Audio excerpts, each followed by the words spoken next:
Court ने पंजाब और खैबर पख्तूनख्वा के इंतखाबात में ताखीर पर आज खुद नोटिस ले लिया। समाअत के लिए 9 रुकनी लार्जर बेंच तश्कील दे दिया गया। समाअत आज दोपहर 2 बजे होगी।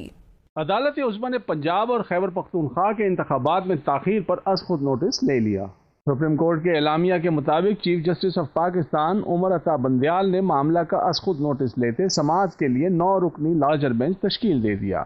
चीफ जस्टिस की सरबराही में बनने वाले बेंच में justice Ijazul Ahsan, justice Mansoor Ali Shah, justice Munib Akhtar, justice Yahya Afridi, justice Mazahir Ali Akbar Naqvi, justice Jamal Khan Mandokhail, justice Muhammad Ali Mazhar और जस्टिस असर मिनल्ला शामिल हैं। एलामिया के मुताबिक आज खुद नोटिस में देखा जाएगा कि इंतखाबात की तारीख देना किसका इख्तियार है, इंतखाबात कराने की आईनी जिम्मेदारी किसने और कब पूरी करनी है। ये भी देखा जाएगा कि फेडरेशन और सूबों की आईनी जिम्मेदारी क्या है। आर्टिकल 224(2) के तहत इंतखाबात असम्बली की तहलील से 90 रोज में होना लाजिम है।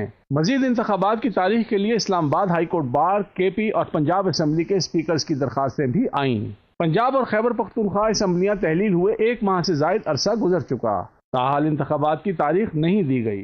सदर मुमलिकत ने इंतखाबात की तारीख का ऐलान किया, जिस पर एतराज़ात उठाए गए।